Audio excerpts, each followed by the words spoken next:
Hi everyone. Today I thought we would do a fun craft at home, which is going to be making a life cycle of a butterfly. And the great thing about this craft is you can use whatever you have at home. And I'm going to show you what I used to make my life cycle. I had some yellowish construction paper, so I cut it into a big circle. You can use any color construction paper that you like, or if you have a paper plate, go ahead and use a paper plate. This is what I had, so that's what I did. When you have your plate or your construction paper that's in a circle, take a marker or a crayon and make a line going this way and a line going that way, because it's going to show the 4 stages of the life cycle of a butterfly. Also, make sure you have some tape or glue stick, or even if you have Elmer's glue, the liquid kind, you can use that.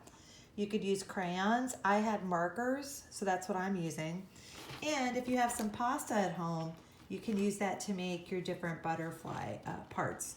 I'm using elbow pasta, and I also had shells, so I'm using that. If you have bow tie pasta, that would be great for your butterfly. So you could get creative. If you have a twisty pasta, that could be your caterpillar. Use whatever you have at home and get creative. Once I drew my cross symbol in the middle of my life cycle, I made 4 leaves.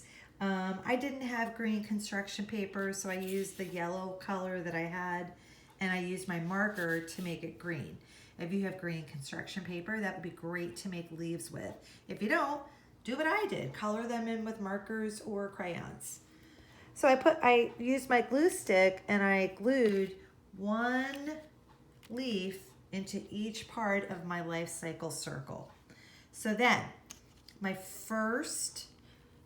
I'm going to start with 1 leaf, and I cut out a little teeny tiny circle that's supposed to symbolize the egg that a butterfly lays. So I'm going to put my glue stick there, and I'm going to put my little paper egg there.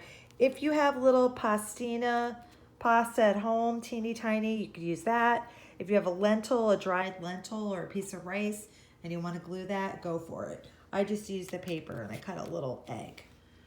So what comes after the egg? Well, the caterpillar hatches, and I thought I would take one of these elbow macaronis, and I'm going to glue that to my leaf to show a little caterpillar.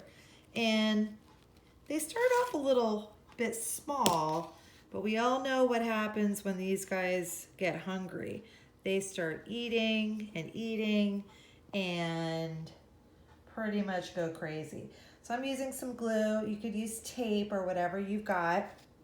Next, I took one of my shelled pastas and I glued it onto the leaf. And this is when the caterpillar gets nice and fat, it's going to go into its chrysalis, which is that hard shell.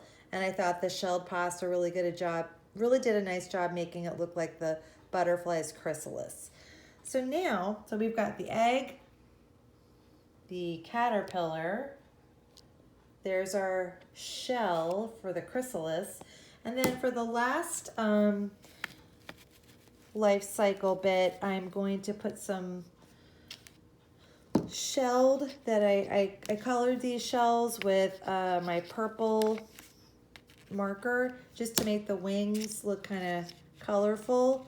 So I'm going to use those as my wings, and then I'm going to put the little caterpillar right in the center like this, and I'm going to glue that, and I might even tape that a little bit. If you have tacky glue, you can use that. If you've got bow tie pasta, that would make a really cute caterpillar. You could use that, you could color that, but I'm using the 2 shells and the 1 elbow macaroni, and I might have to tape this guy down a little bit more. But I've got my life cycle of a caterpillar. Egg, the actual caterpillar, the chrysalis, and then finally the butterfly. So it's a fun, easy, simple craft that you can do at home. Get creative, use what you have, and have a good time with it. Thank you.